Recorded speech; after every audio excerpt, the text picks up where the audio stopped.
Hey y'all, it's Jamie again with another Verse of the Day devotional. I have a question. Have you ever been so excited to see someone that you just run up to them and hug them, pick them up, twirl them around, or maybe that's happened to you after a long trip or after you haven't seen a friend for a really long time? Or maybe when you were little, you were sad or hurt and were down on yourself and someone bigger came along to pick you up and give you a little bit of love for comfort and to make you happy again. Has that ever happened to you? A few years ago, Ben and I were on a game show called Minute to Win It. If you have no idea what I'm talking about, it's a game show where teams of two go on and you play mini games that last a minute and you can win a bit of money. The games are all supposed to be played with household objects, so you can do these things at home. And we were so excited. We just thought it was going to be so much fun. Now, they tell you beforehand, they give you like 50 different games to practice so that of the ones that you could possibly play that day, you're familiar with them, right? So we get on the show, and the first game Ben and I play is called Bobblehead. Now, the way you play that is you attach a pedometer to a sweatband and put it on your head, and then you shake your head up and down and try to get as many steps on the pedometer as possible so you beat the number that they want you to beat, right? Well, Ben hated that game. I think it gave him a headache, but we crushed it. We knocked it out of the park. So awesome. Got a little bit of money, on to the next game. It was a one-person game, and it was called Noodling Around. And the way you play this one is you put a piece of uncooked spaghetti in your mouth, sticking out, and then they placed 5 or 6 pieces of uncooked penne pasta around the edge of a round stool. And you're supposed to, without your hands, you get down on your knees, without your hands, hands behind your back, you're supposed to thread the penne pasta onto the spaghetti that's in your mouth without knocking it off the stool. Now, as you probably are aware, Ben has celiac sprue disease, so he can't have normal pasta. He has to have gluten-free pasta. So I was like, you know what? I got this. I got it. And I said I would play the game. Well, you have 3 attempts to succeed at the games, and I had already failed twice. And I tried to get myself back up, and Ben was doing such a good job of trying to pump me up, tell me I could do it. He believed in me. And I go for the 3rd attempt, and within 15 seconds, I knock a piece of penne off the stool. I lost us the ability to keep playing games, to keep winning money. And I was pretty devastated. I mean, you can see it in my body. I was really upset.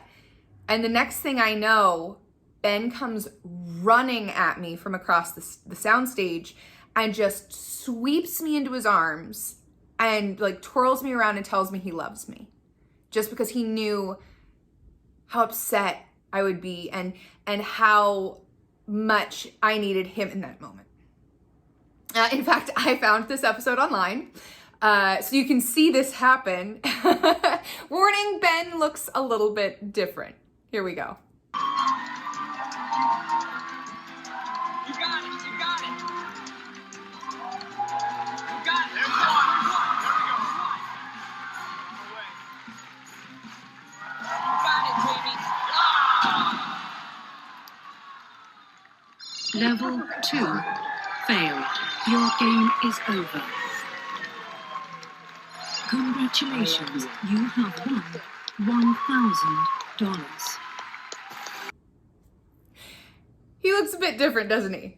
But you can see what happens. I look devastated, which I was, and Ben comes running over and just sweeps me up into his arms to try to help make me feel better and take care of me in that moment. Now, I want to read a bit of a story from the Bible. Our verse of the day is in it. We're in Luke today. This is the parable of the lost son, or the parable of the prodigal son. You might know it, one name or the other. I'm going to read Luke 15:17 through 24. Our verse of the day is in there, so follow along. When he came to his senses, he said, "How many of my father's hired servants have food to spare, and here I am starving to death? I will set out and go back to my father and say to him, 'Father, I have sinned against heaven and against you.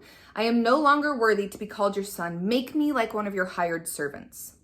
So he got up and went to his father. And here's our verse of the day, verse 20. "But while he was still a long way off, his father saw him and was filled with compassion for him. He ran to his son, threw his arms around him, and kissed him." It continues. "The son said to him, 'Father, I have sinned against heaven and against you. I am no longer worthy to be called your son.' But the father said to his servants, 'Quick, bring the best robe and put it on him. Put a ring on his finger and sandals on his feet. Bring the fattened calf and kill it. Let's have a feast and celebrate. For this son of mine was dead and is alive again. He was lost and is found.' So they began to celebrate." The prodigal son's father didn't wait for his son to get home, didn't wait for an apology, didn't wait for any of that. As soon as he saw a glimpse of him out of the corner of his eye, he takes off running, as Jesus tells us in this parable, sweeps him up and kisses him. That is aggressive, invincible, tornado love. And that's the love of God. The father of the lost son didn't wait for him to clean up his act, change his clothes, or become a servant. The son just turned to the father, and the father came running to love him, to cleanse him, to embrace him, to heal him. This is the love that God has for us.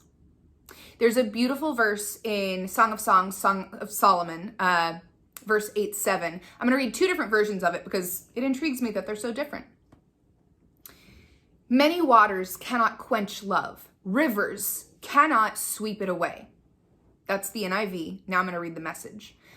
"The fire of love stops at nothing. It sweeps everything before it." God's love sweeps everything that comes up against us, everything standing in the way of his best for our life. Now, let's just break this down real quick. God's love sweeps away three things. First, our sin. It sweeps away what is hanging over you, the guilt, the shame, the past mistakes you've made. His love sweeps away those things as if they have never been. Second, he sweeps away our desires. Might sound weird, but hold on. God never gives up on you. He also never forces you to obey him, but his love is so strong that it sweeps away all of our wrong desires and our other ambitions and brings us inner motivation to love him in return for his love for us. Third, God's love sweeps away our fears. God's love for us is relentless. It pursues continually. It sweeps away our fears, and it leaves us no doubt about how God sees us, how much he loves us. You are the apple of his eye, and he is watching over you always to guide you and protect you. That's the love of God. And when you believe it, fear is banished. You become confident that everything is going to be all right. I'm going to leave you with those thoughts for today. The enormity of God's love for us, how he runs to us no matter where we are in our lives, no matter what is happening, and sweeps us up and takes us in his embrace and loves us. All right, you guys, I will catch you next time. Bye.